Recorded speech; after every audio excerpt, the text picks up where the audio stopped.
कालू कौवा चिड़िया के पीछे पीछे था। रानो चिड़िया जहाँ भी जाती कालू कौवा छुप छुप कर उसका पीछा कर रहा था। रानो चिड़िया अपना दाना झाड़ियों में छुपाती है। मैं अपना दाना वापस घर जाते हुए उठा लूंगी। घोंसले की मरम्मत के लिए मैं कुछ तिनके ढूंढ कर ले आती हूँ।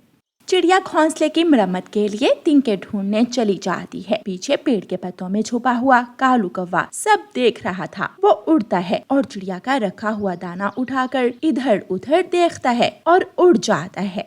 गोरी, चिड़िया अपना दाना झाड़ियों में छुपा कर चली गई थी। मैं सब छुप कर देख रहा था। मैं ले आया। मैं चिड़िया का छुपाया हुआ दाना उठाकर ले आया। कालू जी, सच्ची बात है, मुझे तो मजा ही चोरी का दाना खाने में आता है। दोनों पति पत्नी चिड़िया का चुराया हुआ दाना मजे मजे से खाते हैं। अरे मेरा दाना कहाँ गया? मैं तो अभी थोड़ी देर पहले यहाँ दाना छुपा कर गई थी। शाम हो गई थी। चिड़िया के बच्चे भूखे थे। उसे अपने बच्चों के लिए दाना लेकर जाना था। चिड़िया तोते के पास जाती है। तोते तोते, मुझे 2 दाने उधार दे दो। रानो चिड़िया, आपने तो सुबह सुबह ही अपना दाना ढूंढ लिया था। हाँ तोते भैया, मैं अपना दाना झाड़ियों में छुपा कर तिनके लेने गई थी कि कोई मेरा दाना चुरा कर ले गया। फिर तोता चिड़िया को 2 दाने दे देता है और चिड़िया दाना लेकर अपने घर चली जाती है। मम्मा, ये पक्षी चोरी क्यों करते हैं? गुड़िया बेटी, कुछ बुरे पक्षी जंगल में ऐसे होते हैं जो हमेशा दूसरों की चीजें ही चुरा कर खाते हैं। गंदे गंदे पक्षी दूसरों को तंग करते हैं। एक दिन गुड़िया अपने घर से निकलती है। वो उड़ती हुई जा रही थी कि कालू कौवा चोरी चोरी बुलबुल के घोंसले से दाना चोरी करके खा रहा था।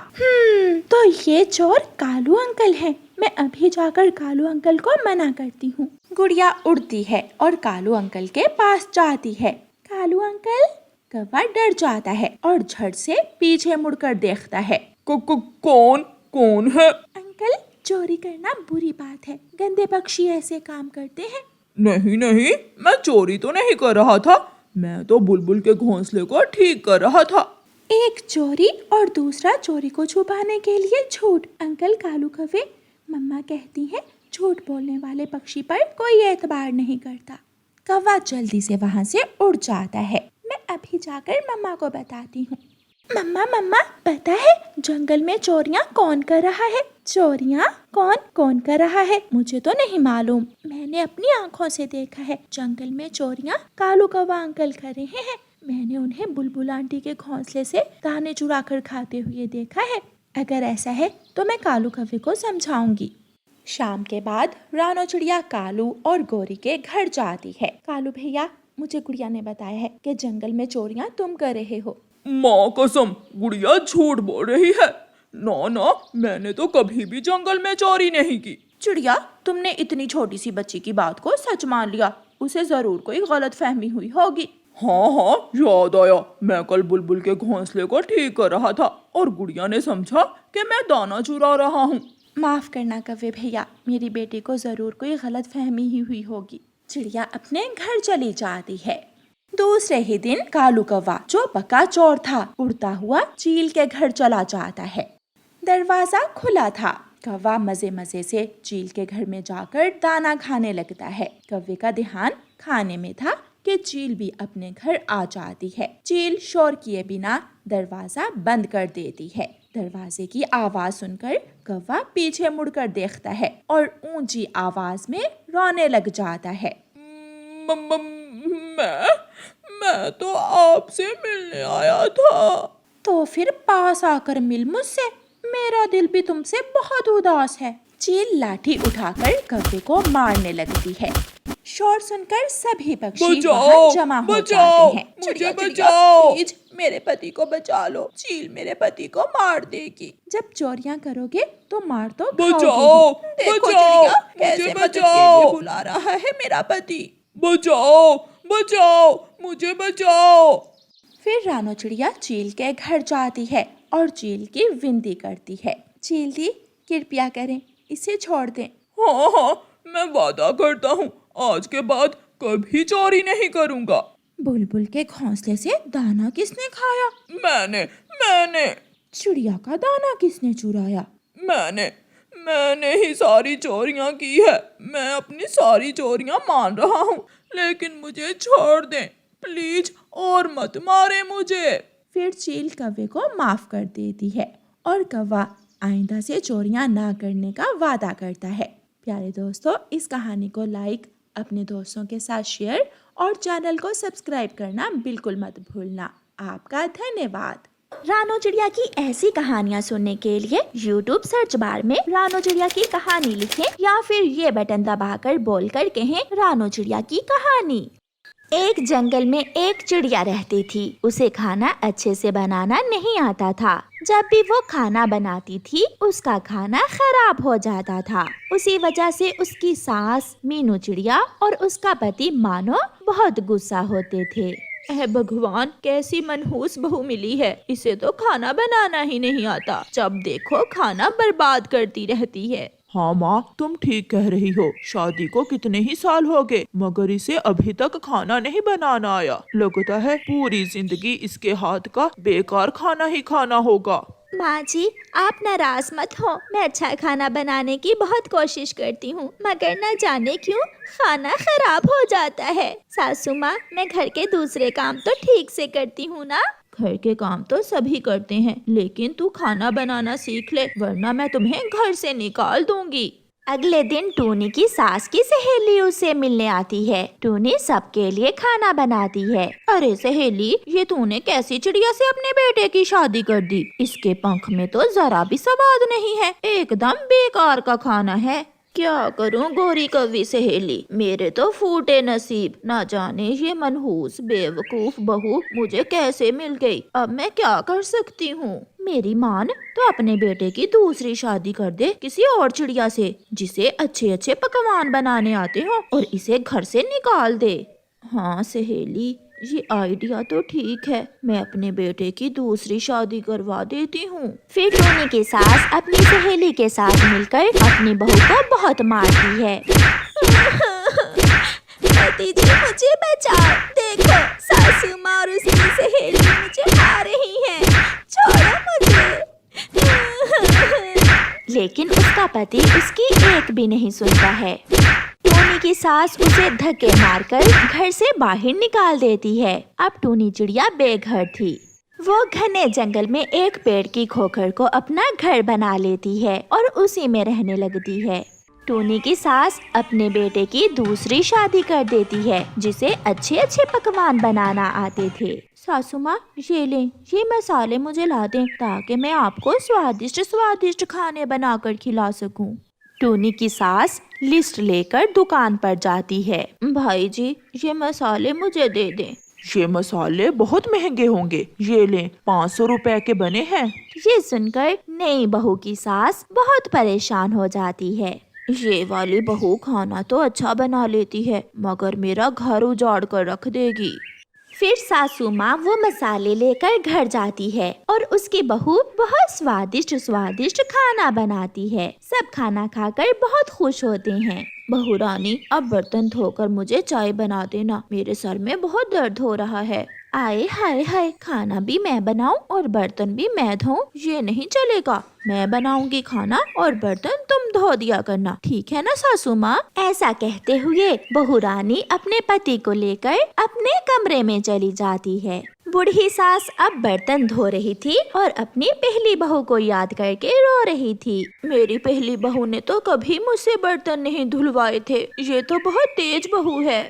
फिर दूसरे दिन उसकी बहू फिर से उसे एक लिस्ट दे देती है। सासू माँ, ये रही मसालों की लिस्ट और ये रही मेरे मेकअप की लिस्ट। बहू, अभी तो कल मैं मसाले लाई थी। सासू माँ, अगर स्वादिष्ट खाने चाहिए तो मसाले तो लाना ही होंगे, बिना मसालों के मैं स्वादिष्ट खाना कैसे बना सकती हूँ? सास चली जाती है। रास्ते में उसे उसकी सहेली फिर से मिलती है। सहेली, ये तूने मुझे कौन सी मुसीबत में फंसा दिया? वो तो मेरा घर दिनों में ही उजाड़ देगी। मेरी नई बहू बहुत फजूल खर्ची करती है और मुझसे बर्तन भी धुलवाती है। तुम्हारे जैसी सास का यही इलाज है। तुम्हारी पहली बहू सारे घर के काम भी करती थी और रात को तेरी टांगे भी दबाती थी। अब ये वाली दबाएगी तेरा गला और मैं देखूंगी तमाशा।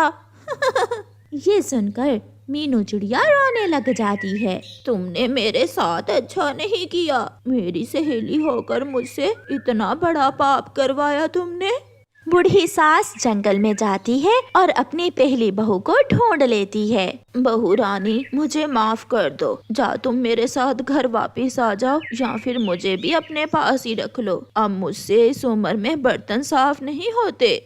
सासू माँ जी, जाओ और मजे मजे के खाने खाओ, मैं यहाँ खुश हूँ। ऐसा ना करो बेटी, मुझे माफ कर दो। फिर उसकी पहली बहू मान जाती है और मीनू उसे अपने साथ अपने घर ले जाती है और एक अलग घर में उसके साथ ही रहने लगती है। प्यारे दोस्तों, इस कहानी को लाइक, अपने दोस्तों के साथ शेयर और चैनल को सब्सक्राइब करना बिल्कुल मत भूलना। आपका धन्यवाद। पापा, मेरे जन्मदिन पर आप मेरे लिए क्या लेकर आए हैं? मैं अपने बेटे के लिए कैमरे वाला बड़ा मोबाइल लाया हूँ। इस पर मूवीज भी चलती हैं और गाने भी। अपना नया मोबाइल देखकर जग्गू बहुत खुश होता है। कव्वे के पड़ोसी भी जग्गू का जन्मदिन मनाने आ जाते हैं। जग्गू बेटा, ये लें, ये किताब लाई हूँ मैं आपके लिए। इस किताब में जंगल के सारे रास्तों की जानकारी है। जग्गू को इसकी जरूरत नहीं है, ये किताब तुम अपने बेटे को ही दो। मेरे जग्गू को इसके पापा ने आईफोन ले दिया है, इसमें ऐसी हजारों किताबें हैं। इतनी छोटी सी उम्र में मोबाइल ले दिया आपने अपने बेटे को, आपने अच्छा नहीं किया। मम्मा मम्मा, आंटी चिड़िया से कहें जाएं यहाँ से, जन्मदिन मेरा है, इनका तो नहीं है। लूसी कबूतरी जग्गू कव्वे के लिए रिमोट कंट्रोल गाड़ी लेकर आई थी। ऐसे वो सब जग्गू का जन्मदिन धूमधाम से मनाते हैं। फिर जग्गू कौवा तो काम से गया। वो हर समय हर जगह बैठा मोबाइल पर गेमें खेलता रहता या फिर गाने सुनता रहता। जग्गू, तुम सुबह से यहाँ बैठे हुए हो, तुम थकते नहीं हो? ये चीज है ही ऐसी, इसे देखने से पक्षी कभी भी बोर नहीं होता। ये कमाल की चीज है। जग्गू कव्वे की मोबाइल देखने की आदत दिन ब दिन बढ़ती जा रही थी। वो सारी सारी रात मोबाइल देखता रहता था। कौवा और कव्वी सो जाते, मगर उनका बेटा सारी रात जागता रहता। रात के 12 बज गए हैं और ये कौवों के घर से अभी तक रोशनी आ रही है। वो गुस्सा करते हैं तो करें, मैं तो अभी जाकर जग्गू के मम्मा और पापा को बताती हूँ। चिड़िया कौवों के घर जाती है। वो दरवाजे पर दस्तक देती है। गोरी कव्वी दरवाजा खोलती है। चिड़िया, क्या बात है? गोरी बहन, आपका बेटा अभी तक मोबाइल देख रहा है, बच्चे की सेहत खराब हो जाएगी, आप उसे मना करें। जग्गू कौवा सुन लेता है और वो अपना मोबाइल रखकर सोने का नाटक करता है। चिड़िया, अंदर आकर देख लो, मेरा जग्गू तो सो रहा है और तुम मेरा इतना भला ना ही करो तो अच्छा है। जाओ तुम अपने घर। चिड़िया शर्मिंदा होकर वहाँ से चली जाती है। आहिस्ता आहिस्ता जग्गू की नजर भी कमजोर होने लगती है, मगर वो अपने मम्मा और पापा से कुछ नहीं कहता। आज तो वो उड़ते उड़ते पेड़ से टकरा जाता है और उसका पंख घायल हो जाता है। जग्गू, जग्गू, क्या तुम्हें पेड़ दिखाई नहीं दिया?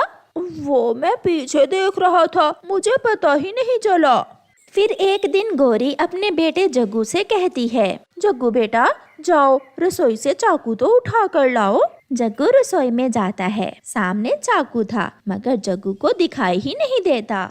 यहाँ तो चाकू नहीं है, मम्मा ने चाकू कहीं और रखा होगा। जग्गू वापस जाता है। मम्मा मम्मा, रसोई में चाकू नहीं है, मैं देखती हूँ। जब गोरी रसोई में जाती है तो सामने चाकू देखकर कहती है, जग्गू, तुम्हारी नजर तो नहीं कमजोर हो गई? चाकू तो सामने पड़ा है। गोरी को उस दिन मालूम होता है जब एक दिन हरियाली तोती गोरी के घर आती है। लूसी आंटी, क्या लेने आई हैं आप? जग्गू बेटा, मैं लूसी नहीं, तुम्हारी आंटी हरियाली हूँ। क्या तुम्हें कम दिखाई देता है? जग्गू को तो अब अच्छे से दिखाई ना देता था, मगर वो अपने मम्मा और पापा से ये बात छुपाता है। जग्गू, जग्गू बेटा, क्या बात है? सच सच बताओ। कुछ नहीं मम्मा, मैं तो मजाक कर रहा था। मुझे पता है ये हरियाली तोती आंटी ही हैं। गौरी बहन, आप अभी जाकर बुलबुल डॉक्टर को लाएं, वो देखकर बताएगी। गौरी जल्दी से जाती है और बुलबुल डॉक्टर को बुला कर लाती है। इस बच्चे की तो नजर बहुत कमजोर हो गई है। क्या ये दिन रात मोबाइल देखता है? हाँ बुलबुल, इसके पापा ने इसके जन्मदिन पर मोबाइल लेकर दिया था इसे। तब से मेरा जग्गू दिन रात मोबाइल ही देखता रहता है। मैं इसे ऐनक देती हूँ, ये ऐनक हमेशा लगा कर रखेगा और इससे इसका मोबाइल वापस लो, फिर ही इसकी आंखों की रोशनाई वापस आएगी। बुलबुल चली जाती है और गौरी कौवी जग्गू से उसका मोबाइल छीन लेती है। जग्गू, आज के बाद आप शाम को 1 घंटा मोबाइल मुझसे पूछ कर लिया करोगे। चिड़िया सच ही कह रही थी, तुम सारी सारी रात मोबाइल देखते हो। मम्मा हाँ, उस दिन जब चिड़िया आंटी रात को आई थी तो तब भी मैं मोबाइल ही देख रहा था। मैंने आपकी बातें सुनकर मोबाइल छुपा दिया था। मम्मा सॉरी, आज के बाद मैं कुछ भी ऐसा नहीं करूँगा। जग्गू सुधर जाता है और गौरी कौवी अपनी पड़ोसन चिड़िया से अपने किए की माफी मांगती है। प्यारे दोस्तों, इस कहानी को लाइक करना बिल्कुल मत भूलना। आपका धन्यवाद।